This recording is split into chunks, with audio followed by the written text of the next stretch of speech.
Hi there, and welcome to Social Work Shorts. This is Megan Mitchell with Agents of Change Social Work Test Prep, and I am excited to announce that I will be starting these social work shorts to go over topics that may be confusing or tricky to remember for your licensing exam. These are going to be very short, about 10 to 15-minute videos to help you really understand the difference between big item topics that you might see on the exam. So today I'm excited. Our first topic is transference versus countertransference. What is the difference? How do I remember them? You definitely will probably see examples of both transference and countertransference on your licensing exam. So let's dive right in.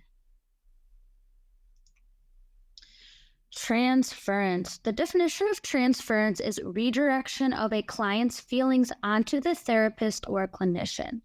Um, Transference in clinical work is inevitable. It is bound to happen. And this might come out in both positive and negative ways. And I will give some examples of both some positive transference and some negative transference. And it's just important to note that if this does occur, you can explore it with the client so you can dig a little bit deeper and unpack what's really going on there. So transference, what are some examples? An example of transference might be that a client becomes angry at you during a session when discussing their toxic relationship with their spouse. They are redirecting those feelings of anger, anxiety, distress about their relationship onto you. This is very, very, very normal. It's very, very common, but it is an example of transference. Another example is that a client tells you she feels calm after sessions because you remind her of her mother. She's having these memories come up about her mom. You remind her of her mom, so she feels very calm, very settled after your sessions. Those would be transference because she's redirecting those feelings onto the therapist, onto you as the clinician. Then we have countertransference. What is countertransference? Countertransference is a redirection of a therapist's feelings towards or about a client. So this is something that brings in us as the therapist some sort of feelings that stems from a client that we're working with. A very big sign that as a therapist you might be experiencing countertransference is if you have boundary issues with a client. You might notice you're going out of your way, doing a little bit more for a certain client. That probably means it's time to look a little bit deeper, understand why you're doing that for that client. Maybe this client is very pleasant to be around, reminds you of a close friend, a colleague, and that might be why you have boundary issues. It's important to know that countertransference is inevitable. It's not inevitably a horrible thing. Some people think transference and countertransference is really bad. It's inevitable. It's important to understand how we respond to these feelings. That's what's important. And oftentimes it may even occur without us being aware. This is why it's so important to have supervision, speak to trusted colleagues when these type of feelings do come up, because it might not be obvious to us that we are experiencing these feelings. So I have a few examples of countertransference. The first would be a therapist may be reacting more positively towards a client that reminds them of a close friend. So in your practice, you might notice that you really look forward to sessions with a particular client, and this might be because they're bringing up feelings in you that remind you of someone else. So that would be an example of countertransference.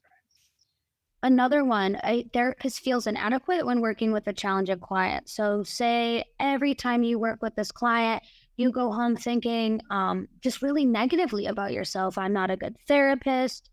I'm not good enough. That would be an example of countertransference because there's feelings about a client that are coming up in you. Lastly, a therapist feels down and depressed after sessions with a depressed client. This would be another example of countertransference because these feelings are coming up in you that are coming from the client, and you're kind of projecting them.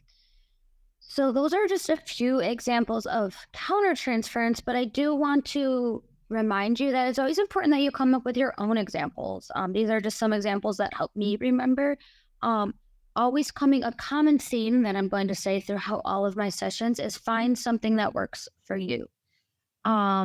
when you can come up with your own examples, when you go to sit down and take that test, it's going to stick with you a little bit longer than just reading a definition and memorizing. So definitely, I challenge you to come up with your own example of transference and your own example of countertransference.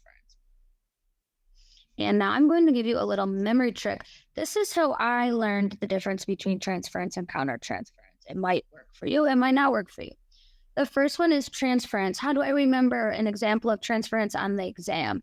The memory trick here is transference starts with the letter T. How I remember it is feelings redirected to the therapist. Transference to the therapist. And then we have countertransference starts with the letter C. My memory trick here is feelings redirected to the client. So that's how I remember it. T, therapist, C, to the client. And that has worked for me. I will give you another example of each transference and countertransference. For those of you that watch This Is Us, there is a few episodes where Randall is working with his therapist, and the therapist is noticing some transference issues. She says, I think that you chose me as your counselor because I remind you a lot of your mom. And he has to sit with that and think about that. So that's transference because he's redirecting those feelings about his mom onto the therapist. Transference. Countertransference. Another example here is if maybe we are having some sort of negative feelings towards a client because they remind us of a sibling or a parent that we don't have a good relationship with. So if I have a client that's constantly coming and complaining all the time, that might remind me of a coworker I have that constantly complains all the time. And I might not really look forward to these sessions. That would be countertransference because I'm redirecting those feelings to the client. There are feelings that stem from how I am interacting with the client. So that would be C, countertransference. It's a memory trick that works for me. It may work for you. So feel free to use it and see if this will be something that works. So that was a very quick overview of transference versus countertransference. Like I said, come up with examples from your own life, from your own practice. What's important is not knowing what transference and countertransference is, but what's most important is how do we address transference and countertransference? So we cannot just go ahead and ignore it. That would be doing a disservice to ourselves and to our clients. So it's important that we realize when these different feelings and these issues of transference and countertransference come up. And then also it's important to process it. So if we see there's some transference issues, if the client's constantly saying, oh, you remind me so much of my mom, I love coming to the therapy sessions with you, it would be important to just address that with the client, dig a little bit deeper, unpack that, and see why they're identifying with you and making that connection between their mother and you. If we are starting to experience countertransference, so if we're having feelings that every time we work with a client, we're just feeling angry, we're feeling down, or we notice we're really going out of our way, or maybe having some boundary issues, we're kind of, doing more than we would for a certain client, that's when you might want to discuss it with a colleague or a supervisor, because it's important that we ourselves address why we're feeling like this, why we're doing this. And as I stated, we might not be aware of it. Clients might also not be aware of it. So it's just important that you bring it to the surface and you address it.